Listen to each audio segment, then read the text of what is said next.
আমি যে কথাগুলি বলি রাখো, তোমার রেকর্ড করে রাখো, তোমার প্রতারক আমার আপত্তি নেই। জি দাদা, জি আপা, পারমিশন দিচ্ছি। জি আপা, থ্যাংক ইউ। ডিজাইন করে সে মানুষ হত্যা করে মানুষের লাশের উপর পা দিয়ে সংবিধান লঙ্ঘন করে অবৈধভাবে তার ক্ষমতা আসছে। মানে এদের অত্যাচারে সারা দেশ জর্জরিত। এদের কৃষক, শ্রমিক, কত শ্রমিক বেকার হয়ে গেছে। শ্রমিক আন্দোলন করছে, সাথে সাথে গুলি করে দুজনকে মেরে ফেললো গার্মেন্টস শ্রমিক। তোমার চাকরি বয়স নিয়ে আন্দোলন করে যমুনার সামনে যাওয়ার সাথে গুলি করলে একজন মারা গেল, তাদেরকে পিঠে তাদেরকে উঠাই দিল। ওই 7ই জুলাই থেকে এই ছাত্ররা যখন আন্দোলন করে 14 জুলাই পর্যন্ত অগ্নিসংযোগ এগুলি না হওয়া পর্যন্ত কারো গায়ে একটা টোকাও পড়েনি। ইচ্ছা মতো সব আসছে বসছে, আমরা তো কিচ্ছু করতে দেয়নি। পুলিশের কাছে কোনো মেটাল বুলেট ছিল না, পুলিশের কাছে কোনো মেটাল বুলেট ছিল না। নির্দেশ দিয়েছে কোনো গুলি করবে না। পুলিশ ব্যারিকেড ইচ্ছা মতো আন্দোলন করছে। আমরা তো শুরু থেকে তো অনেক কিছু করা যেত, আমরা তো করিনি কিছু। কারণ আমি বলছিলাম যেটা তো কোটা তো ছিলই না। 11 জুলাই থেকে তো কোটা স্থগিত হয়ে গেছে, কোটা তো আমি বাতিল করে দিয়েছি, আর কোটা আমরা নিয়ে গেছি। যেখানে কোটাই নাই, তা আন্দোলনটা কিসের জন্য ছিল? তারপরে আমাদের মন্ত্রীরা বসলো, তাদের সাথে সব দাবি মানা হলো। দাবি মানার পরে আবার এক দফা সেখানে খুন করো, এই তো আকাঙ্ক্ষা ছিল আমাকে হত্যা করা। আপনাকে হত্যা করা মানে বাংলাদেশকে হত্যা করা। ওরা তো হত্যা মামলা, আবার হত্যা মামলা দিয়ে আবার এখন বলে গণহত্যার বিচার হবে। গণহত্যা বিচার আমার না, গণহত্যার বিচার হবে ইউনূসের।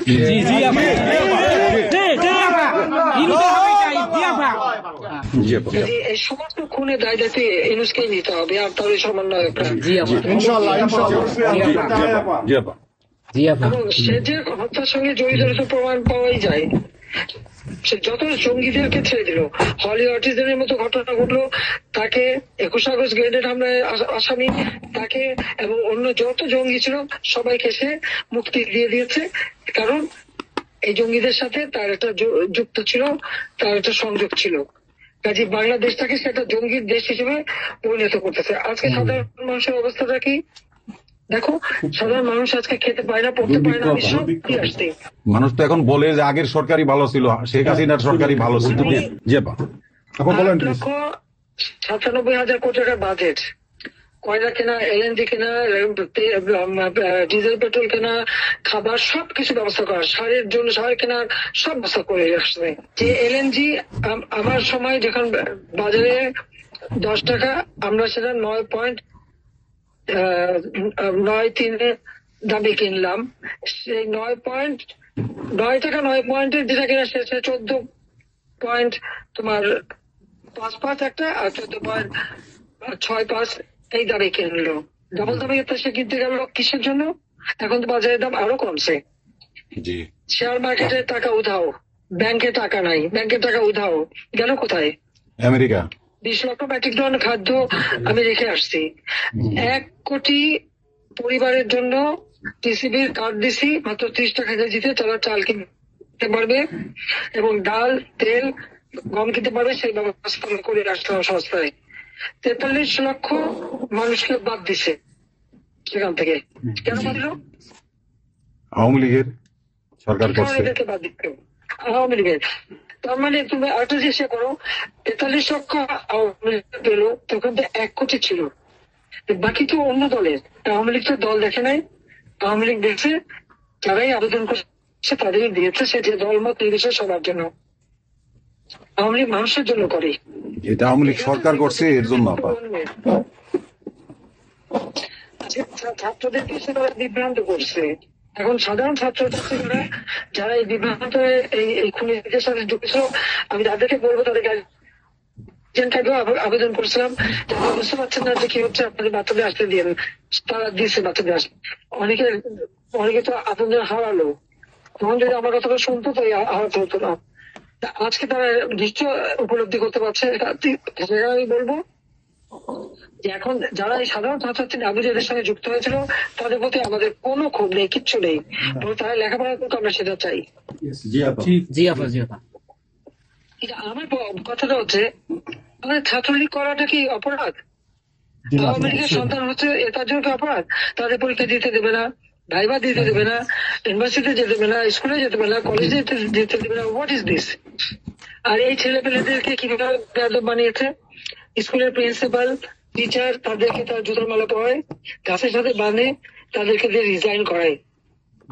এবং লাঠির সোটা নিয়ে জীবন, আমি জানি পৃথিবীতে কোনো দেশে এই ঘটনা ঘটছে কিনা, চিফ জাস্টিস তার বাড়ি হামলা, চিফ জাস্টিসের হামলা। যাদের আত্মসম্মান বোধ আছে তারা থাকে না, উনি সাথে সাথে রিজাইন করে দিছে। এবং কতজন মানে জজ তাদেরকে এজলাসে ঢুকতে দেবে না, তাদের রিজাইন করার জন্য চাপ দিছে। রিজাইন করে না থেকে তাদেরকে কোনো কোর্ট দিতে না, তাদেরকে বাতিল করে দিয়েছে। ইলেকশন কমিশনকে বাতিল, আমাদের মানবাধিকার কমিশনকে বাতিল, আমাদের পাবলিক সার্ভিস কমিশন বাতিল। চাকরি দিতে পারছে না, চাকরি দিতে পারছে না, পাবলিক সার্ভিস কমিশন অচল করে দিয়েছে। এই ছেলেপেলেরা যাবে কোথায়? আজকে তারা কাজ করার সুযোগ নেই। একের পর এক ইন্ডাস্ট্রি বন্ধ, আগুন দিয়ে পুড়িয়ে দিয়েছে ইন্ডাস্ট্রি অথবা বন্ধ করে দিচ্ছে।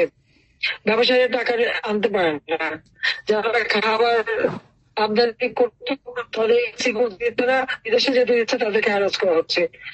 ইনশাআল্লাহ হইবে একদিন, ইনশাআল্লাহ হবে, ইনশাআল্লাহ। আপা 152 জন সমন্বয়কের মধ্যে ওর বিচার আমি করব। একজনকেও কিন্তু গুলি করা হয় নাই বা কেউ গুলিবিদ্ধ হয় নাই, গুলিবিদ্ধ হয়েছে সাধারণ জনতা। তার মানে ওরা মারছে এগুলোকে। ইন্ডেমনিটি দিছিল 15 আগস্ট হত্যাকারীদের। পুলিশ আমি বলছিলাম বিচার করবো, আমি বিচার করি নাই, করছি ইনশাল্লাহ। ইনশাআল্লাহ ইনশাআল্লাহ ভাই, ইনশাআল্লাহ দেশে বিচার হবে ইনশাআল্লাহ। অবশ্যই যুদ্ধ অপরাধীদের বিচার জাতির বিচার শুরু করেছিলেন, জিয়াউর রহমান এসে সে বিচার বন্ধ করে দেয়। এই যুদ্ধ অপরাধীদের উপদেষ্টা বানায়, মন্ত্রী বানায়, প্রধানমন্ত্রী বানায়। খালেদা জিয়া তাদেরকে মন্ত্রী বানায়, এরশাদ তাদেরকে এমপি বানায়, আবার ইয়ে বানায়, কি বলে, রাজনীতি করার সুযোগ দেয়, রাষ্ট্রদূত করছে, রাষ্ট্রপতি পদে প্রার্থী করে। খালেদা জিয়া ভোট চুরি করে এই খুনিদেরকে পার্লামেন্টে বসায় রচিত্রে। আমি বলছি আমি বিচার করবো, আমি বিচার করতে পারছি, আল্লাহ আমাকে সেই সুযোগ। ইনশাআল্লাহ। জয় বাংলা, জয় বাংলা। এই ছাত্র হত্যার জন্য, জনগণ হত্যার জন্য, পুলিশ হত্যার জন্য আওয়ামী লীগের নেতাকর্মী এবং মাইনরিটি, হিন্দু, বৌদ্ধ, খ্রিস্টান কেউ বাদ যায় নাই। আক্রমণ করছে, হিন্দুদের বাড়ি ঘর মন্দির ভাঙছে, বুদ্ধিস্টদের প্যাগোডা ভাঙছে, সেখানেও তাদের ছেলেদের হত্যা করছে সেই খাগড়াছড়ি এবং রাঙামাটিতে। প্রত্যেকের উপরে এরা হামলা করছে, করে করে তাদেরকে মারছে।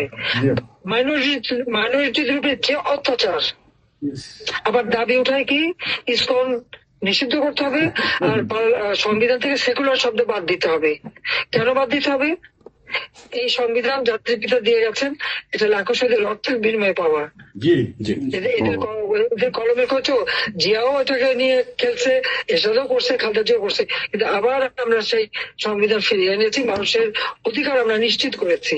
এবং এই সংবিধানেরই 7ম অনুচ্ছেদের গ, অবৈধভাবে অনির্বাচিত কোন কেউ যদি ক্ষমতা চায় তাহলে তার বিচার হবে। এবং ইউনূস, তার কোন সাংবিধানিক ভিত্তি নাই, সে অসাংবিধানিক ভাবে অবৈধভাবে ক্ষমতা দখল করছে। ইনশাল্লাহ তার বিচার ওই সংবিধান মোতাবেকই হবে, এবং তার ওই চালা চামুন্ডা যে করার সাথে আছে আর উপদেষ্টা এবং সমন্বয়কারী সবকটার বিচার বাংলা মাটিতে হবে। বাংলা ঘুষখোরের কোনো জায়গা নাই বাংলাদেশে আপা। আজকে সারা দেশের মানুষ হাহাকার, জীবনের নিরাপত্তা নাই, যে কোনো ঘরে ঢুকতেছে অমনি তাদেরকে খুন করে, লুটপাট করে, ডাকাতি হইতেছে, চুরি হইতেছে। এই ছাত্ররা এমপি হোস্টেলে যে সব তালা ভাঙছে, সব লুট করছে, মন্ত্রীদের বাড়িতে তালা ভাঙছে, লুট করছে, আমাদের প্রত্যেকের গণভবন থেকে শুরু করে সবই তো লুট করতে। এবং ইউনূস নিজেই তো গণভবনে গেছিল লুট করতে, ছবি দেখো না।